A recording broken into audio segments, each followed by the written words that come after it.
Hello. আমার মেয়েটা যখন দুহাত ধরে ওর আওয়াজটা বাড়াই দিত হয়, মানে ওর চেয়ে ডবলেরও ডবল। এই এই ডিউটিটা যদি না বুঝেন তাহলে বেডা হয়েছেন কি লেগা। আর সে তো বেডিরাই ভালো বুঝে, আন্তাজ বেশি। হ্যাঁ, আন্তাজ এই নুন দেয় এইটাই হয়ে জায়গা।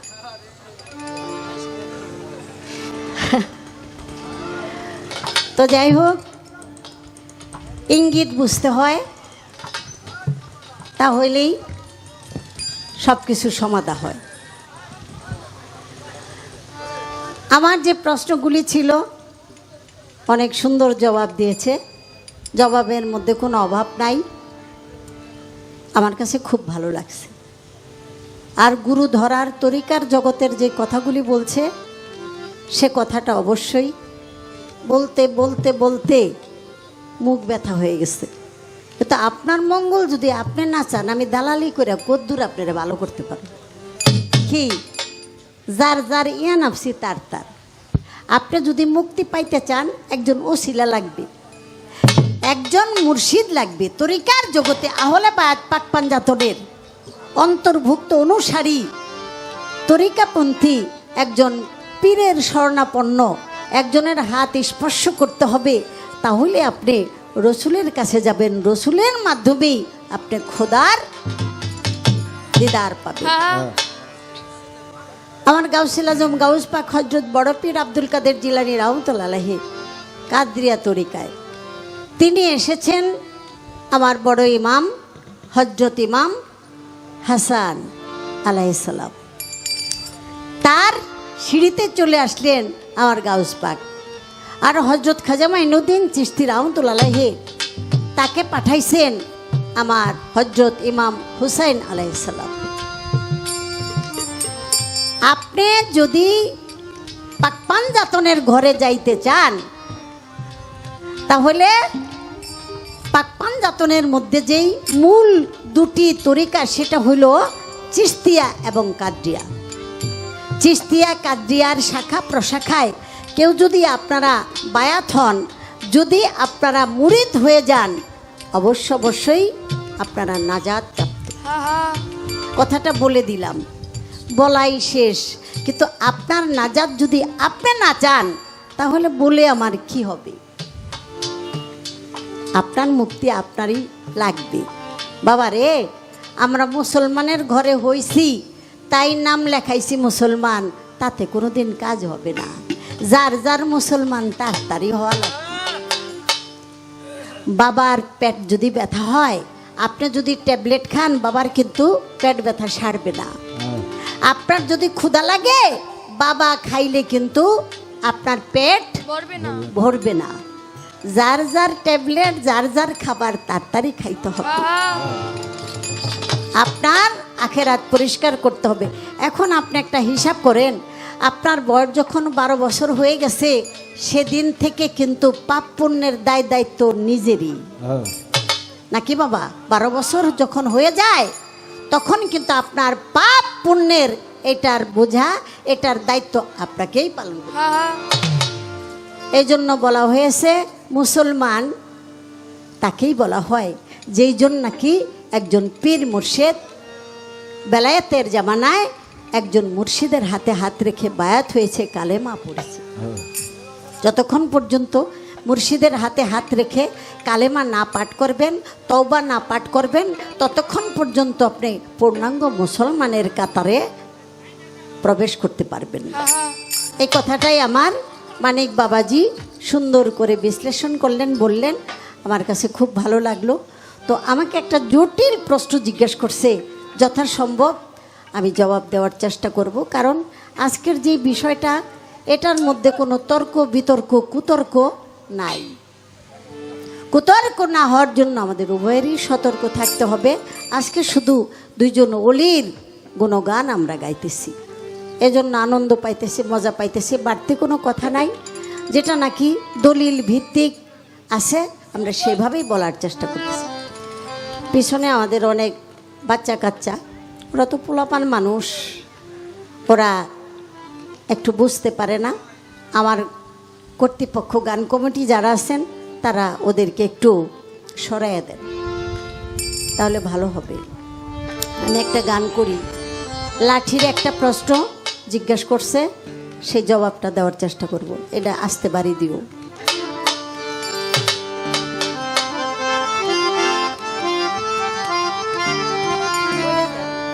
এটা তো বেশি লাগে না।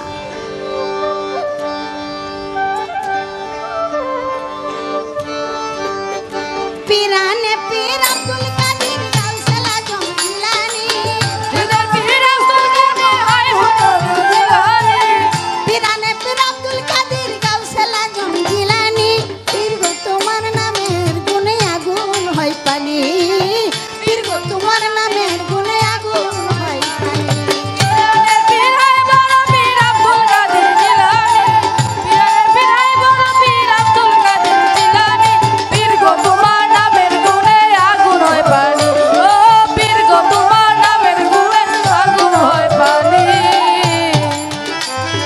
তোমার নামে স্রোত যাই থেমে, তোমার লাঠির ইশারায় গেল সীমা নাই নেমে গো, সীমা নাই নেমে। তোমার নামে স্রোত যাই থেমে,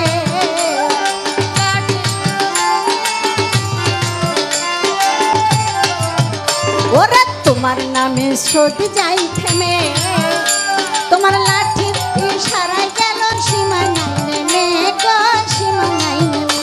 আরে আর কোনদিন হয় নাই বন্যা, হবে না ও তা শুনি, আর কোনদিন হয় নাই বন্যা, হবে না ও তা শুনি। পীর গো তোমার নামের গুণে আগুন হয় পানি, পীর গো তোমার নামের গুণে আগুন হয় পানি।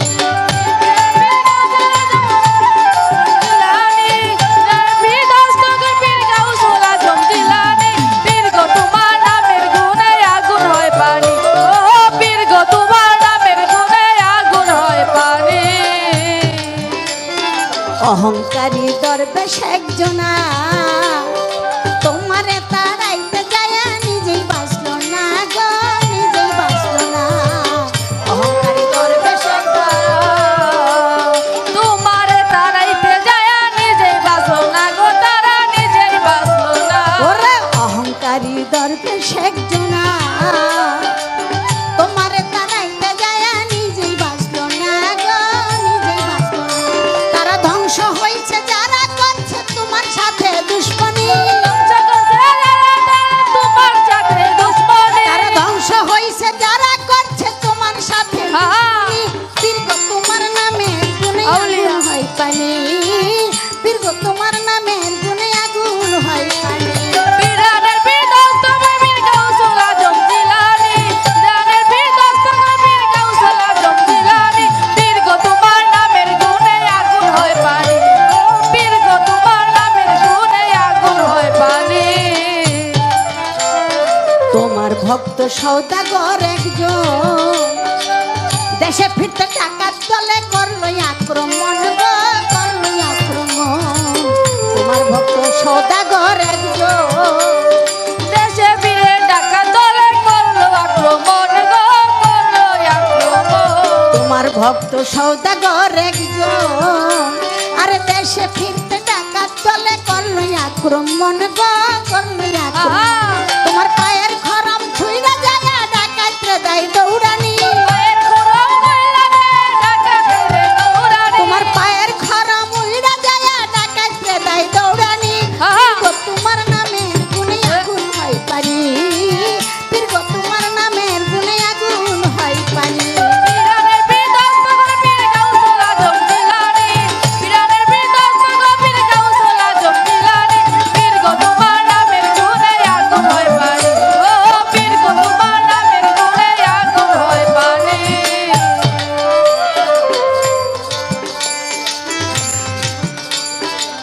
তোমার এই ওসিলা করিয়া কত যে পাপি তাপি গেল তরিয়া গো, গেল তরিয়া। তোমার এই ওসিলা করিয়া কত যে পাপি তাপি গেল তরিয়া গো, গেল তরিয়া। তোমার এই ওসিলা করিয়া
আসলে অনেক দিন ওই পালাটা করি না, তো তো না গাইতে গাইতে চর্চা না থাকলে আর কি মর্চা ধরে যায়।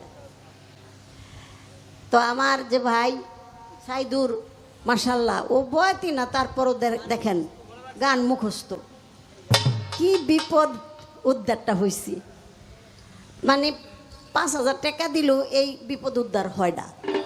কানে কানে একটু কইয়া দিছে, ব্যাস আমার মনে আইসা পড়ছে। তো গানটার মধ্যে আর অলিয়া উলিয়ার হইল কেরামতি। পিরানে পীর আব্দুল কাদের গাউসে আজম জিলানি, পীর গো তোমার নামের গুণে আগুন হয় পানি পীরের নামের গুণে আগুনও পানি হয়ে যায়। পানি হয়ে যায়। এটা কিসে আমি ধীরে ধীরে বলার চেষ্টা করি। পিরিতি পিরিতি পিরিতি তারাই তারাই জানে গো, যার শোনে যা গোপন পিরিতি। পিরিতি তারাই তারাই জানে গো, যার শোনে যা ভাবের পিরিতি। প্রীতি তারাই তার জানে গো, যার শোনে যার ভাবের প্রীতি। প্রীতি তারাই তারাই জানে গো, যার শোনে যার ভাবের প্রীতি। কিসের আমার রান্ধন বারণ গো অলো সখী, শৈল কিসের হলুদ কুটা। আরে চোখের জলে চল চলাচল ভাইসা গেল পাটা গো, ভালো ভালো ভাবের পিরিতি। পিরিতি তারাই তারাই জানে গো, যার শোনে যার গোপন পিরিতি। প্রীতি তারাই তারাই জানে গো, যার শোনে যার ভাবের প্রীতি। প্রীতি তারাই তারাই জানে গো, যার শোনে যার ভাবের প্রীতি। জ্ঞানী গুণী যত জনা শোনেন দিয়া, যে ভাবেতে নীরবতা করতেছেন পালন, এই ভাবেতে সবাই মিলে থাকিলে নীরব। আমাদের এই মনের কথা বলা যাবে সব, সবাই মিলে বসে বাবা করলে একটু দোয়া, সকলের দোয়া পেলে হবে রে গান গাওয়া। আর এই তোমাদের যাওয়া পাওয়া থাকবে গানে, ভালো ভালো শোনে যা ভাবের পিরিতি। প্রীতি তারাই তারাই জানে গো, যার শোনে যার ভাবের প্রীতি। প্রীতি তারাই তারাই জানে গো, যার শোনে যার ভাবের প্রীতি। ওরে বুরহান নগরী আমার গাউসে আজম পীরে, সেই কথাটা বলবোই আমি, বলবো সুরে সুরে। বুরহান নগরে একজন ভক্ত কিন্তু ছিল, সেই কথাটা বলতে আমার মনে আসা হলো। ও আজের মাহফিলে সেই ভক্ত গিয়ে চুপ করিয়া বসে থাকতো, বলি আমি কে, চুপ করিয়া বসে থাকতো মুখখান ঢাকিয়া। নাম ছিল তার সাদুল্লাহ, শোনেন যত ভাইয়া। চুপ করিয়া ওয়াজ শুনতো, শুনেন দিয়া মন। সে কিন্তু হিন্দু ছিল, বলছি বেবারণ। গাউসে পাকের জন্য তাহার মনে ভালোবাসা জাগে, গাউস পাকের কাছে বসে থাকতে খুবই ভালো লাগে। মনে মনে ভাবে কবে আমি গাউস পাকের চরণ ধুলি নিব, জনমেরই তরে আমি তার গোলাম হয়ে রব। ঘর বাড়ি ভালো লাগে না, ভালো লাগে না সংসারী, কোন দিন যে আমি আসব এই মায়া ছাড়ি। সেই দিনটি কবে যেন ভাগ্যে আমার আসবে, কোন দিন আমার গাউসে আজম আমায় গ্রহণ করে নিবে। আমার ঘরে বড় একটা উপযুক্ত মেয়ে আছে, ছেলেও একটাই আছে, বলছি সবার কাছে। মেয়েটাকে দেব বিয়া, ছেলেটাকে করাইব বিয়া, জন্মের মতোই আমি যাব ঋণ শেষ করিয়া। সবার কাছ থেকে বিদায় নিয়ে আমি চলে যাবই আমার বড় পীরের বাড়ি। এই আশায় চলল তিনি, চলল আপন বাড়ি। বাবারে, জন্ম দিলে তো ঋণ থাকা লাগে। আমার দোষে যদি আমার মেয়েটার বিয়ে না হয়, আমি অপরাধী হয়ে যাব। আমার দোষে যদি আমার ছেলের সাথে কারো মেয়ে বিয়ে না দেয়, আমি দোষী হয়ে যাব, আমি অপরাধী হয়ে যাব। আমার মতো পাতকী অপরাধীকে গাউস পাখি কবুল করে নিবে? তাই মনে মনে ভেবে ওই চিন্তা করছে, যাই বাড়ি যাই, আমি আমার মেয়েটাকে বিয়ে দেব, ছেলেটাকে বিয়ে করাবো। ওদের বিয়ে শাদী হয়ে গেলে আমি বাড়ি থেকে চিরদিনের জন্য আমি বিদায় নিই, আমি গাউস পাকের কাছে চলে যাব। বাবারে, নিঃশ্বাসের তো বিশ্বাস নাই। আমাদের গ্রামের বাড়িতে সাভারে একজন রিক্সা চালক রিক্সা চালাইতে চালাইতে হঠাৎ করে একটা চার দোকানে যায়া বসে বললো, ভাই কেমন জানি লাগতেছে, এক গ্লাস পানি দানের একটা চা দেন। পানিটা চাইতে চাইতে আরেকটা ভাইয়ের গলার মধ্যে মাথাটা রাখলো, সাথে সাথে সবাই দেখলো তার প্রাণ পাখি আর নাই। আমাদের মিরপুরে এক লোক একটা ইলিশ মাছ চাই না, তার স্ত্রীরে বলতেছে, অনেক দিন হয় বড় মাছ পাইও না, খাইও না, মাছটারে এক পাট করে কাইটা বাজো আর লগে কয়টা শুকনা মরিচ বাইজো, আজকে পেটটা বইরে খামু, আমি একটু গোসল করে আসি, যামু আর আমি। গোসল করতে গিয়া আর তো দরজা খুলে না, এই যে ডাক দিল, কয় যে মাছ তো বাজলাম, ঠান্ডা হয়ে যেতেছে, আপনি বাইরে কত গোসল করেন, পানিরও আওয়াজ নাই। দরজা ভাঙ্গা দেখে যে ইলিশ মাছ খাইব, হ্যাঁ নাই, চলে গেছে। এটাই তো আমাদের জীবন, তাই না বাবা? আল্লাহ কয় যে আকুয়া ও করণের তোমাকে শক্তি নাই, তার মধ্যে এত বাহাদুরি, কিসের বাহাদুরি? বান্দার শরীর হইল গান্দা। তাই আমাদের এতটুক জীবন নিয়া আমরা কত তোকাব্বরি, কত বাহাদুরি, কত নবাবি দেখাই। 2 দিন পরে প্রাণ পাখি উড়ে গেলে কোথায় নর্দমার পানি আসে আর যায়, এমন জায়গায় আমারে থুই আসবো যেই জমি বিক্রি করা যায় না, আমি আমার হাতেই সব সম্পদ গড়া। ভালো একটা জায়গায় মাটি দিব না আমারে, কারণ এই সম্পদের অনেক দাম। এই হইল আমাদের জীবন, বাস্তবতা বাবা, বাস্তবতা। কাগজ জন্য কাম করতে করতে, দালান বানাইতে বানাইতে, সব কিছু চিন্তা করতে করতে আয়নাই যে মুখখান দেখুন যে আমার চেহারাটা কেমন হয়েছে, ওই সময়ও আমার নাই। ওরাও একদিন কয় না যে শৈল তো কুলাই না, এবার একটু জিরাও করণ লাগবো না, ওরা আরো খুশি হয়, আমি কাম করে ওগো খামাই খাওয়াই। এই হইল আমাদের জিন্দেগি, আমাদের জীবন। তাই বাবা, নিঃশ্বাসের বিশ্বাস তাই প্রাণ পাখি উড়ে গেছে। বিছানাতে শুইয়া শুইয়া ভাবনা করিতে প্রাণ পাখি উইরা গেল, লাগলো না দেরিতে। প্রাণ পাখি উইরা গেল, গিয়াছে মরিয়া, ওরে চিতা শালাই লইয়া গেল, ফেলিবে পুড়িয়া। যখন নাকি আগুন ধরায় ওই যে কাঠগুলিতে, ধাউ ধাউ করে জ্বলে উঠলো বলি সবাতে, ধাউ ধাউ করে জ্বলে উঠছে। কিছুক্ষণের মধ্যে কাঠ পুড়ে ছাই, কিন্তু এই সাদুল্লার একটা পশমও পড়ে নাই। সবাই বললো, এটা কেমন মরা, মরে কি ভূত হয়ে গেল গা? হ্যাঁ, কাঠ পুড়ে গেল, এই লোকটা পুড়লো না, ব্যাপার কি? তারা একটা গাছতলায় বসে গেল, চিন্তা ভাবনা করতেছিল।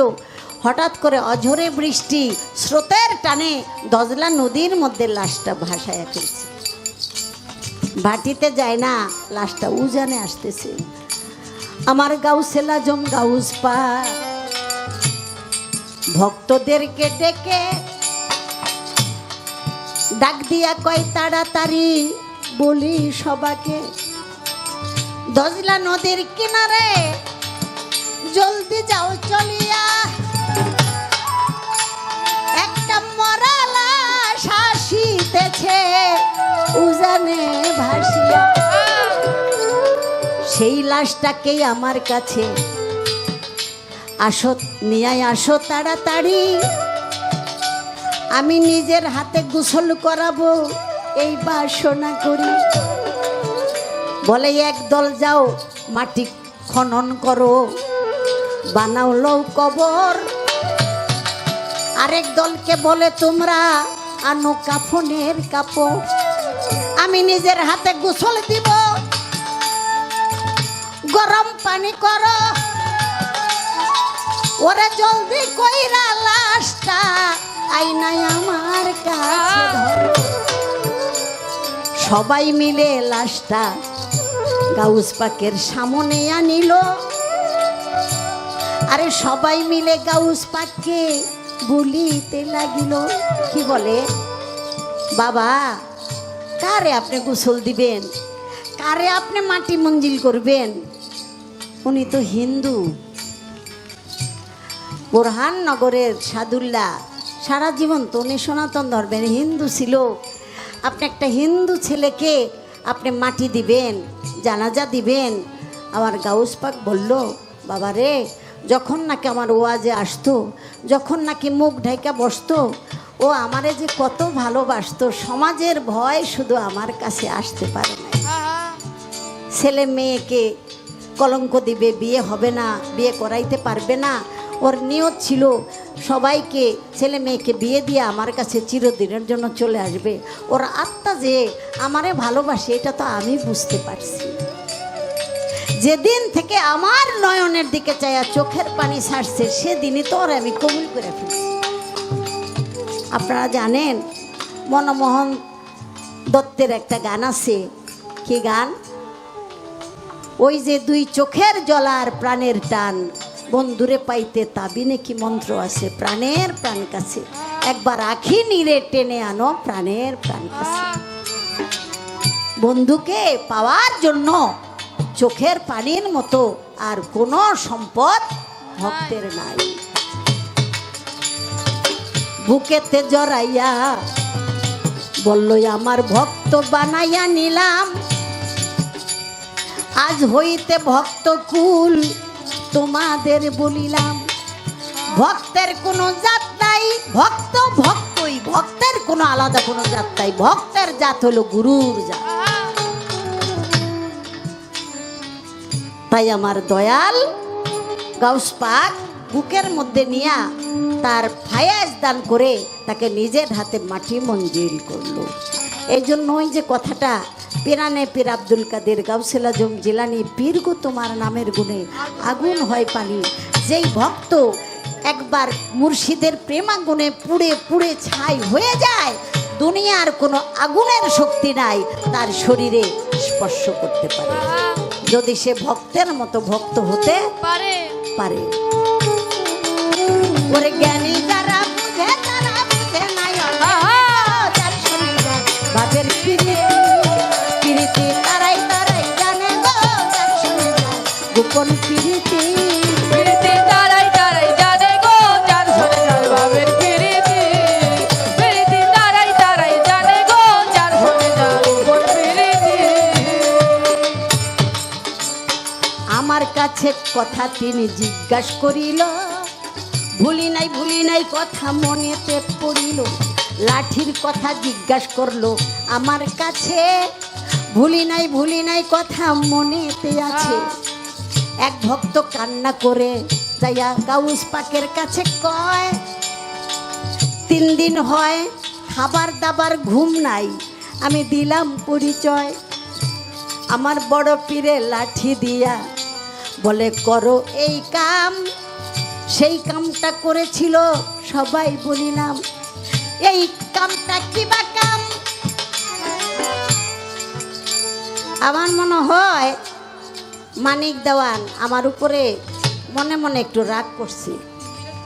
রাগ না করলে এই প্রশ্নটা জিজ্ঞাসা করতো না। গান গায়া গামি না, এমনি গাম বাইরে। আমার তুলনামূলকভাবে গান গাইতে কষ্টও লাগে না, কিন্তু গাম বাইরেইতেছে, এটা ভালোই লাগতেছে। কারণ আমি কই যেই কামের গাম নাই ওই কামের কোনো দাম নাই। যেই মালিকের কামই করেন, যদি কাম করতে করতে গাইমা যান, মালিক আপনার প্রতি মায়া করে কইব, বাবা অনেক কষ্ট হইতেছে, বাবা একটু জিরায় এলো, তাই না? ফাঁকির কাম মালিক পছন্দ করেন। কারণ আমি এখানে উপস্থিত, আমি কারে গান শুনাই? আমি তো আমার মুর্শিদরেই গান শুনাই না, আমি তো আমার আল্লাহর এই গান শুনি, আমার রসুলের এই গান শুনি। আল্লাহ তো কইছে যে আমি তো তোমার দিকে চাই রইছি, তাহলে আমার দিকে আল্লাহ চাই রইছে না? আমি আল্লাহর এই গান শুনি, আমার মুর্শিদরে গান শুনি, আমার রসুলের গান শুনি, আমি আমার শফি বাবার আর ভান্ডারির গান শুনি। তাহলে এর চেয়ে আনন্দের আর কি থাকতে পারে? তো লাঠির কথা আপনি জিজ্ঞেস করছেন, দুইটা জবাব আছে, ছোট ছোট করে একটু একটু করে কই। কারণ পোলাপান মানুষ তো এডিরে দিয়া পুরাপুরি বিশ্বাস করুন যায় না। একটা থুইয়া যেমন বিশ্বাস করে পরে হেইডাই দূরে বইব যে আমি তো এইটা জিগাই না, এইটা জিগাইছি। তবে পরশ ভাই যতই শাস্তিক ছিল কিন্তু ঠেড়াও আসিল।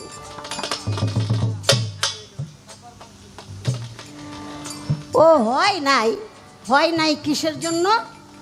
কারণ ওর বাবা হইল ভান্ডারির বায়াত, ভান্ডারি মুড়ি। ওই তরিকার জগতে যারা যায় তাগো আগেই কোরবানি করে লায়। আর মুড়ি ধ মানেই তো কুরবানি, অর্থাৎ মরার আগে মরা। তাদের ভিতরে আর থাকে না কোনো অহংকার, গৌরব, তোকাব্বরি, অন্য কিছু আর থাকে না। এই বাজান লাগবো না, জিরাও, থামো, আমি একাই কই। দজলা নদীতে একবার বন্যা হইল, আমি নিশান করব সই। সেই গ্রামবাসীরা গাউসুল আজম গাউস পাকের এক ভক্ত ছিল, কাছে করিল মিনতি, ওরে আমরা হইলাম গরিব মানুষ, হইছে অনেক ক্ষতি। এই যে বন্যা এসে আমাদের গ্রামটা ডুবে যাইতেছে, তুমি তো একজন অলির মুরিদ, তোমার মুর্শিদ কেবলাকে একটু বলো সে যেন দোয়া করে। যদি দোয়া করে আল্লাহ তো তার কথা শুনে, তুমি বললে তো হবে। তাই সে ভক্ত যায়া বলল, বাজান আজকে 3 দিন হয় আমরা বন্যায় কবলিত হয়ে গেছি, আমাদের গ্রামটা একেবারে ডুবি ভাব হয়ে গেছে। তাই গ্রামবাসীরা বলল যে তোমার মুর্শিদ কেবলা একজন আল্লাহওয়ালা, সে যদি আল্লাহকে বলে আল্লাহ তো তার কথা শুনে, আল্লাহর অলির কথা আল্লাহ শুনে। তাই তোমার মুর্শিদকে বললো সে যেন একটু দোয়া করে যাতে আমাদের গ্রামটা বন্যার হাত থেকে বেঁচে যায়।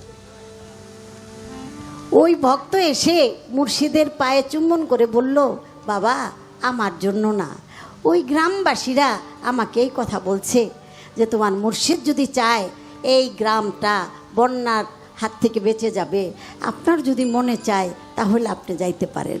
তখন আমার গাউসুল আজম গাউস পাক ওই লাঠিটা এক রয়তে বলে লাঠিটা নিজে নিয়েই গেলেন, আরেক রয়তে বলে ভক্তের হাতে দিয়ে বললেন, লাঠিটা একটা সীমানায় গেড়ে বলবা যে গাউস পাক বলেছে তুমি আর কোনোদিন সীমানা অতিক্রম করবে না।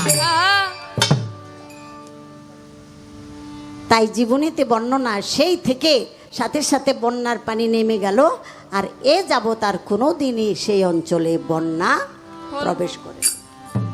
এটা হলো একটা। আরেকটা হলো একটা তাঁতি ছিল যে নাকি বাগদাদে একটা চাদর বানাইতো বাদশাকে দেওয়ার জন্য।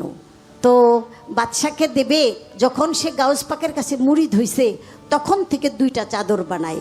সবচেয়ে সেরা চাদর যেটা সেটা দেয় মুর্শিদরে, আর যেটা একটুখানি নিঃশা ওইটা দেয় বাদশারে। এইভাবে চলতেছে। হঠাৎ করে একটা দুষ্ট লোক আছে না, ওই যে কি জানি এটির নাম কয়, সগলখোর, দান্দা, বড় শয়তানে গেলি বাবা রে বাবা। এই চরিত্র হইল নারী চরিত্র, এলা পুরুষের মধ্যেই হোক আর বেডিগো মধ্যে ওর কথা ওর কাছে, ওর কথা মানে কাজ্জা খালি লাগানের মধ্যে, নইলে ওর পেটের ভাত হজম হইব না। ব্যাস বাদশার কাছে লাগাই দিছে যে আপনার রাজ্যে খাইয়া খুইয়া আপনার লেগা বানাই হইল 2 নম্বর চাদর, আর হ্যার গুরুর লিগা বানাই হইল 1 নম্বর চাদর। ডাক দিছে, এই বেটা, তাঁতির ঘরে তাঁতি, আমার রাজ্যে থাইকা চাদর কয়টা বানাস? আমি 2টা বানাই। আরেকটা কারে দেস? আমার গুরুরে দেই। হেটা ভালো না আমারটা ভালো? কয় কেন, আমার গুরুর লিগেই সেরাটা বানাই। যারা ভক্ত তারা কিন্তু মিথ্যার ধার জানি না। ধারবে না। মিথ্যা বলে আমি কয়দিন বাঁচুন? কোন দুনিয়ায় দরকার আছে? মিথ্যা বলা মানে আমার সততাকে হত্যা করা। মিথ্যার ধার ধারে না। তখন তার পরিবার বর্গকে আগে মারছে 3 দিন, মাইরা তারপরে এখান থেকে বিতাড়িত করে দিচ্ছে। তখন যাইয়া গাউস পাকের কাছে উপস্থিত হইয়া এই বিষয়টা বলল। বলার সাথে সাথে গাউস পাক হাতের লাঠিটা দিয়া তখন একটা চক্কর দিতে বলল। আর গাউসেল আজম, গাউসেল আজম, গাউসেল আজম, গাউসেল আজম বলেছে ওই রাজার, ওই বাদশার রাজ্যটা যেন মাটির নিচে ডেবে যায়। মাটির নিচে ডেবে গেছে। কিন্তু ওই বাদশার যে বাবা তখন ছিল হজে, ওই বাদশার বাবা আবার গাউস পাককে খুব ভালোবাসতেন। যখন নাকি হজ থেকে আসছেন, আসার পরে চায়া দেখে যে রাজ্য তো আর বিশ্রায় পাইতেছে না, তখন যাইতে যাইতে গাউস পাকের কাছে গেল। যাইয়া পায় ভক্তি দিয়া বলল যে হুজুর বাবা, আমার ছেলের রাজ্যটা তো আমি পাইতাছি না। তখন বলল, তোমার ছেলে আমার ভক্তের সাথে বেয়াদবি করছে, সেই জন্য তোমার ছেলে আর যত প্রজা আছে, রাজ্যের যা আছে সব আমি মাটির নিচে থুয়ে দিছি, শাস্তি দিছি। তখন ওই বাদশার যে বাবা, সে বাবা পায়ে ধরা ক্ষমা চাইল এবং ক্ষমা চাওয়ার পরে সে ক্ষমা করলো। সেই ওসিলায় ওই বাদশার রাজ্য উদ্ধার হইল এবং বাদশাহ আর রাজ্যে যারা ছিল সবাই এসে আমার গাউস পাকের কাছে বায়াত হইল। বহুত আগে এগুলি বাবা পড়াপড়ি করা লাগছে, কারণ এক সময় লেখাপড়া না করলে, বই না পড়লে এই পালা গান গাওয়া সম্ভব ছিল। এখন তো ওই দিকে মাথা ঘামায় না। একটা প্রশ্ন জিগাইলে ওই বাপ দাদার একটা পুতা আছে, পুতার মধ্যে টিভি দেয়, এটা কোথায় আছে বের করো গুগল, বাস। আর নাহলে একজনের কাছে ফোন করে, এই অগোয়ার পরন লাগে না আর কি। যেই সময়টায় পড়বো ওই সময়ের মধ্যে আজে বাজে ফাইজলামের মধ্যে ব্যস্ত। তো যার ফলে আজকে দেখেন, যদি এইটা আমি জীবনে যদি না পড়তাম, তাইলে আমি আজকে কি বিপদেটা পড়তাম বলেন। এই বাচ্চার কাছে আমার ধরা খাওয়া লাগতো না।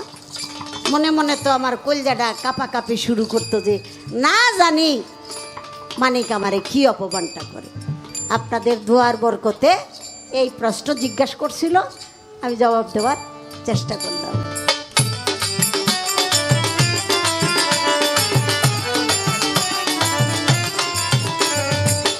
আরেক কথা জিজ্ঞাসা করছে, এই বাচ্চা ছেলে এত কথা জবাব দিব বলেন নাকি হলে? যুবক বয়সে গাউস পাক একটা হত্যা করিল, কিভাবে হত্যা করলো ভাইয়া চুইরা বলো। ওই হত্যার বিনিময়ে কিবা শাস্তি আমারে জিগায়, সেই কথাটা জিজ্ঞাসা করেছে আমায়। আমি কাইটটা সাইটটা বাইটটা কইরা সংক্ষেপেতে বলি, সেই কথাটা শুনে নিবেন যত ভাই সকলই। একদিনেতে বড় পীর রাস্তা দিয়া হাঁটে, এমন সময় কয়েক যুবক আসিল নিকটে। কয়েক যুবক একসাথে বসে একটা পরামর্শ করে, আরে বড় পীর হইল তিনি, দেখব কি প্রকারে। উনি নাকি আল্লাহর ওলি, হইছে অন্তর্যামী, সব কিছু গাইবি বুঝতে পারে, দেখব তাই এখনই। 5-6টা যুবক ছেলে তারা পরামর্শ করতেছে, উনি নাকি আল্লাহর ওলি, গাইবের খবর জানে, এইটা জানে এইটা জানে। আয় দোস্ত, আজকে আমরা পরীক্ষা করি সে কয় নম্বরের ওলি। বললো কেমনে পরীক্ষা করুন? তো একজনরে কয়, এ বেটা, আজকে তুই মরার একটা বাহানা করবি, তোরে কাফন পড়াইয়া বড় পীরের সামনে নিয়ে শোয়া, বড় পীররে কমু যে আমগো দুস্থ মরে গেছে গা, তারে জানাজা পড়া। যদি জানাজা পড়ায় তাহলে তাহে ধরা খাইবি, কারণ তুই তো জেতা। কি তুই রাজি? কয় হব দোস্ত, আমি তো মইরা যাবো না, আমি সে অভিনয় করি। মানে 4-5টা শয়তান একখান হইলে যাওয়াই আর কি। মাশাল্লাহ, কাফন পরাইয়া বড় পীররে ডাক দিছে, হুজুর কান্তাছে, আমাকে দোস্ত হঠাৎ করে মারা গেছে। এখন আপনি তো একজন ইমাম সাহেব, আপনি একজন মুর্শিদ, তাড়াতাড়ি আপনি জানাজাটা পড়াইয়া দেন, আমরা মাটি দিয়ে লাই। তখন বড় পীর বলল, বাবা আমার কাজ আছে তো, এই কাজটা আমি না করি। কয় হুজুর এটা কেমন কথা কইলেন? মুসলমান, হ্যাঁ তো বড় কর্তব্য জানাজাটা পড়ানো, আপনার এটা পড়াইতে হইব। কয় তাই নাকি? না পড়াইলে হয় না? কয় না না না, এ না আর কই পাবো ইমাম সাহেব। তা আমার বড় পীর জানাজা পড়াইলো। কিভাবে?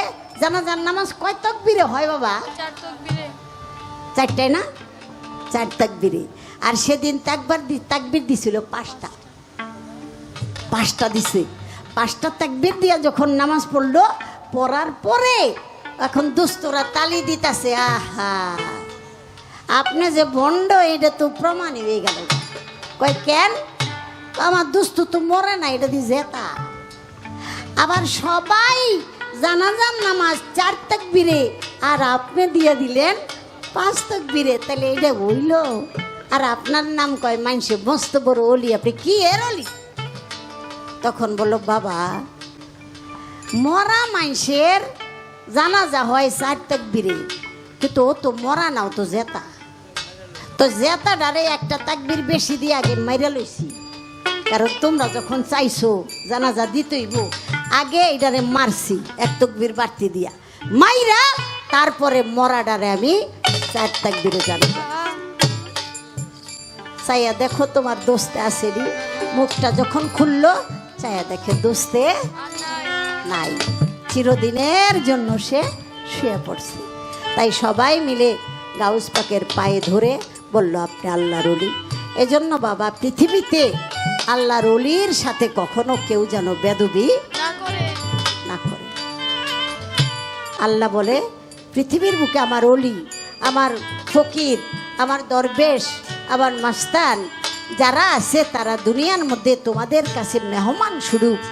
আমার মেহমানকে তোমরা আদর করবা, সেবা করবা, যত্ন করবা, তাহলে আমি খুশি হব। আর বিন্দু পরিমাণ যদি আমার অলিদের সাথে দুশ্মনী করো, সে যেন তরবারি হাতে নিলা আমার সাথে যুদ্ধ করার। আমার তো মনে হয় এই প্রশ্নটাই ছিল, তাই না? আশা করি আমি বলার চেষ্টা করলাম। এইবার ছোট্ট একটা গান করে আমি শেষ করি। আপনার কাছে একটা প্রশ্ন করি, প্রশ্ন না করলে আবার উঠতে কইতে পারে মায়ে কি প্রশ্ন হারায় ফেলল নি। আমি একটা প্রশ্ন আপনার কাছে জিজ্ঞাসা করব, আপনি জবাব দিবেন। সেটা হইল, উসমান হারুনি রহমতুল্লাহ আলাইহি খাজা বাবার মুর্শিদ কেবলা একদিন আল্লাহর সাথে ঝগড়া করতেছে। আল্লাহর সাথে ঝগড়া করতেছে, কিন্তু সেই ঝগড়াটার মীমাংসা করলো আমার খাজা বাবাই। আমি জানতে চাই, সে আল্লাহর একজন ওলি হইয়া আল্লাহর সাথে ঝগড়া বাঁধাইতেছে বা ঝগড়া করতেছে কোন বিষয় নিয়ে, আর সেটা খাজা বাবা মীমাংসা করলেন, এটা কিভাবে মীমাংসা করলেন? এটাই আমার জিজ্ঞাসা। আশা করি জবাব দিবেন। আমি ছোট্ট করে একটা বিচ্ছেদ গান।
একটা ভান্ডারি গান না করলে এটা ভালো দেখায় না, কারণ একটা ভান্ডারি গান গাওয়াই লাগবে। গাউসে লাজম বাবা নূরে আলম, গাউসে লাজম